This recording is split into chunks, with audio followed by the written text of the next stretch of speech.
Hey guys, so today I have a holiday gift buying guide for Bookish things, and I do one of these every year, but I always look forward to doing this video even though there are repeats year after year because there are just some gifts that are good and I can recommend every year. So I will get into the ideas I have for you now, and then I do have some specific book recommendations I will share at the end, but the first part of this video is just going to be general ideas and how to get ideas for how to pick out a book for someone. So the first thing is what I've talked about last year, I know for sure, and probably the year before, is doing some type of book subscription. So you can have special edition boxes that you can find if you know that they love a certain book. Then there are also like monthly memberships, and they always do, especially around the holidays. You can buy 3 months, or you can just buy 1 month for someone. So there's Book of the Month and Audible, just to name like the ones that come to mind right away. And I think you can buy 3-month subscriptions for those ones. And then they actually get to pick their book as well, so it's giving them the choice of what they want to read. Another good idea is a box set. So I've mentioned this in the past, but it's just a really simple but good idea. It does take a little bit more thought because if you're getting a box set, you really want to know if they're going to like the book. Obviously, it's a little bit more of a risk because you're getting 3+ books probably. So maybe even ask them what they want to read. If there's a book series that they're interested in reading, like there's nothing wrong with asking people what they would like for a gift. And that way you know you're getting them something that they want. But even if they have a Goodreads profile, check out what they've put on their to be read pile and you can maybe get an idea from there. So for example, I want to read, I think it's called the Folk of the Air series. I just know the titles of the books, but not like the series title. And it has all 3 books out in the series. So that would make a great gift for someone who would want to read something like that. And there's just so many series that are completed and have box sets, and they're just such good ideas. So definitely ask the person you're trying to buy for if there is a series or anything like that that they would be interested in, because it's a little more of a gift because you're getting a box set and it's not necessarily something that they may buy for themselves. So that is a good option. I have to say, used books I think are great gifts. Now, some people may not like used books, so obviously do this based on the person you're buying for. If they're a library reader, they probably don't mind used books. I love used books. I don't have a problem getting used books as gifts. I like them just as much as brand new books, so you really just have to kind of base it on the person. But you can find really good quality used books if you have a local used bookstore, or there's also tons of online like thrifted bookshops you can find. I'm sure even on eBay and Amazon, and I think there's actually one called Thrift Books maybe, but there are quite a few other places you can buy used books. And if you go used books, they're going to be less expensive, so you can maybe afford to get more books for the person you're buying for. Also, it's a sustainable gift option, so there's a lot of perks to buying used, and you're also supporting maybe a local business if you go to a local used bookstore. So definitely would recommend checking out used books. You may not think of that as a go-to for a gift for someone, but I really don't think people would mind getting used books. I sure don't. When looking for ideas for people, I don't think it's necessary that you read the book before giving it to someone. Like obviously if there's a book you really love and you want them to read it, for sure go ahead and read it.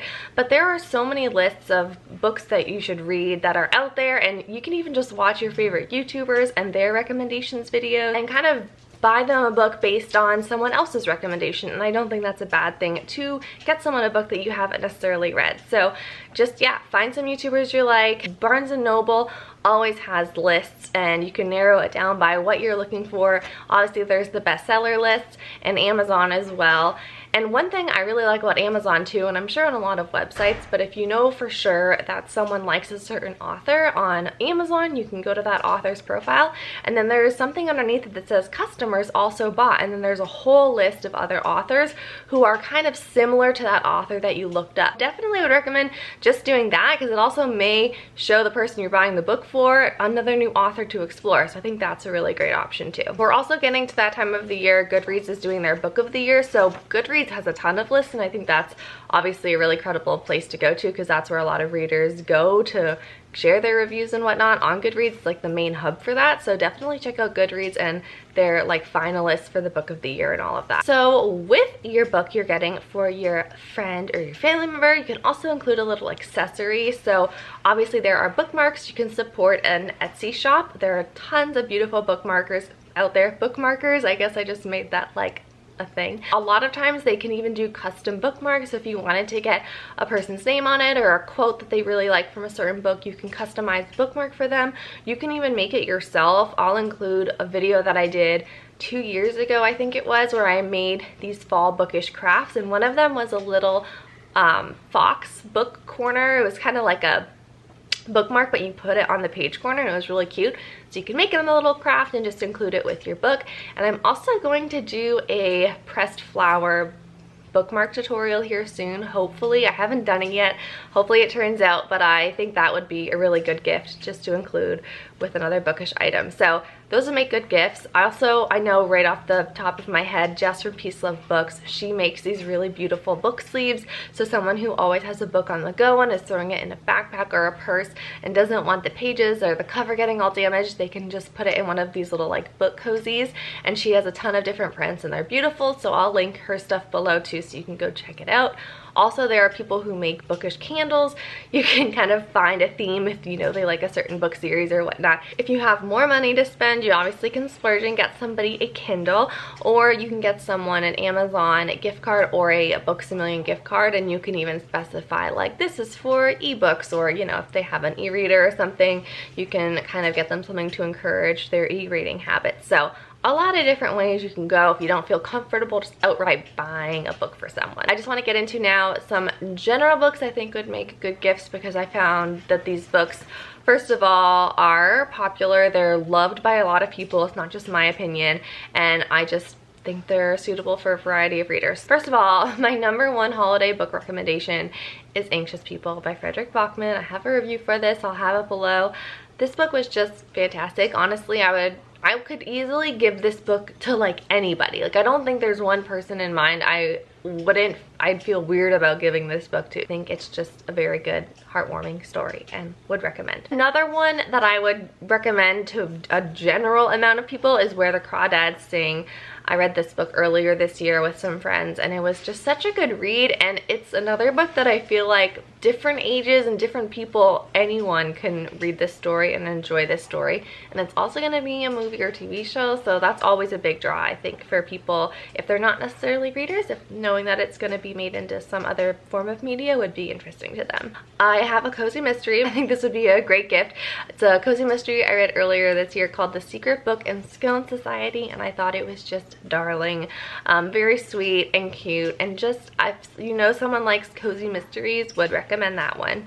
I have a couple thrillers and mysteries, so definitely going to recommend The Guest List, and then also Home Before Dark. So these are two like kind of mystery thrillers, not too much of a thriller. They're not horror or really scary or anything like that, but they were just very entertaining. If you know a reader who like exclusively reads thrillers or mysteries or anything like that, if they haven't already read these, which they may have because they're very popular this year, but if they haven't, I think these would be good gifts. And next I have the romance section, which I love romance, so I have a few recommendations here. In this category, the one like I would recommend the most is Beach Read by Emily Henry. This book is just, I loved it. I don't know if I have a full review for it. Maybe I didn't. I think I planned on doing one and then I didn't, but I loved Beach Read. It was just such a good romance that was more than just about the love story. There was a lot behind the scenes. If you know someone likes historical romance in particular, I would recommend Bringing Down the Duke, and then even the sequel, A Rogue of One's Own, which I haven't yet read A Rogue of One's Own, but I do want it for Christmas. So it's actually on my like personal Christmas wish list. Then I have to recommend, what's the one I just read? Oh, I just finished this one actually, and it's This Time Next Year. And this is actually a really good book to give for Christmas because it starts New Year's Day. Sorry, I just had to clear some memory space, but I'm just winding down the last couple books. So I said This Time Next Year, and also because of the like time of year you would be giving this book to a person, is just a really good read. It's a good romance read, as well as just like general contemporary fiction, but it does have a romance element to it. So this could be also just for the fiction reader as well. And the last one I would recommend, if someone is a fan of historical fiction, I would 100% recommend Lost Roses. I read this book a couple months ago and it just blew me away. I thought it was fantastic. World War I historical fiction, and I think it was World War I. Now I'm actually second guessing myself, but I'm pretty sure it was. But anyways, I would recommend all of these books, but like I said, there are so many outlets for finding good books to gift. I think giving someone a book is a very thoughtful thing. It's also kind of intimidating in a way because you're giving someone a gift that they're going to be investing a lot of time in. So you really want to take the person into account when you are gifting a book, because it is like obviously for their enjoyment and you want them to spend hours and hours reading a book that they really love. But also I think whoever you gift a book to would be really happy about it. My camera keeps cutting me off, but anyway, thank you so much for watching and happy reading.